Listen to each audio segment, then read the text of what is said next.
കാരണം നമ്മുടെ ചുറ്റും എന്ന് പറയുന്നത് സമ്മർദ്ദമാണ്. കുട്ടികൾ അഭിമുഖീകരിക്കുന്ന ഏറ്റവും വലിയ ഇവിടുത്തെ പ്രശ്നം സമ്മർദ്ദമാണ്. സമ്മർദ്ദത്തെ അതിജീവിക്കാൻ അവർക്ക് കഴിയുന്നില്ല. ഒരു കുട്ടി പുറത്തോട്ട് ഇറങ്ങി എന്താണ് ശരി ഏതാണ് തെറ്റേതാണ് ഒരു മുട്ടായി പോലും വാങ്ങി കഴിക്കാൻ കഴിയില്ല. അപ്പൊ മദ്യവും മയക്കുമരുന്നിന്റെയൊക്കെ പിടിയിൽപ്പെട്ട് അതിനുപരി അതിനെക്കാട്ടി ഭയങ്കര വിഷമാണ് സോഷ്യൽ മീഡിയ വഴിയുള്ള ചതിക്കുഴികൾ. നമുക്ക് ഐഡന്റിഫൈ ചെയ്യാൻ കഴിയുന്നില്ല. അത്തരം മാർഗങ്ങളിലേക്കൊക്കെ നമ്മൾ പോകാതിരിക്കണമെങ്കിൽ ഒരു സെൽഫ് ഡിഫൻസീവ് മെക്കാനിസം നമ്മൾ കൊണ്ടു നടക്കണം. ഒറ്റെന്തെല്ലാം സമ്മർദ്ദങ്ങളാണെന്ന് നമുക്കറിയാൻ പറ്റുമോ? നമ്മൾ പ്രതിജ്ഞ എടുക്കണം. എന്താണ്? ഞാൻ പരാജയപ്പെടുത്തും ആരെ? സമ്മർദ്ദങ്ങളെ, അല്ലെ? I will defeat all the enemies of pressure around me. എന്റെ ചുറ്റുമുള്ള എല്ലാ സമ്മർദ്ദ ശത്രുക്കളെയും ഞാൻ പരാജയപ്പെടുത്തും പ്രതിജ്ഞ എടുത്താൽ മതി. ആ പ്രതിജ്ഞയാണ് നമ്മൾ എടുക്കേണ്ടത്. ഇത് നേരത്തെ ഭദ്രസാറ് സൂചിപ്പിച്ച വാല്യബിൾ ആയിട്ടുള്ളൊരു പോയിന്റ് ഉണ്ട്, അല്ലെ? വിജയിക്കുന്നവനെ മാത്രം നമ്മൾ കൈയടിച്ചു കൊടുക്കുന്നു. മാർക്ക് ഷീറ്റിലെ A+ അല്ല പ്രധാനം.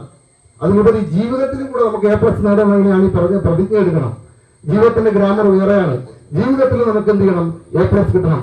അദ്ദേഹം തന്നെ പറഞ്ഞ പോയിന്റുകൾ പറയുകയാണെങ്കിൽ നമുക്ക് നോബിൾ ഫീലിങ്സ് ഉണ്ടാകണം. മറ്റുള്ളവരോട് സ്നേഹം, സഹാനുഭൂതി, അനുകമ്പ.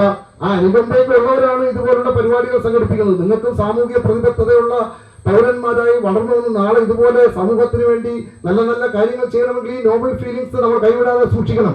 നിങ്ങളുടെ മനസ്സിൽ ഇപ്പോഴതുണ്ട്, ആ സ്നിഗ്ധതയുണ്ട്, നൈർമല്യമുണ്ട്, എല്ലാം ഉണ്ട്. അത് കൈവിടാതെ സൂക്ഷിക്കുകയാണ് ഏറ്റവും പ്രധാനപ്പെട്ട കാര്യം.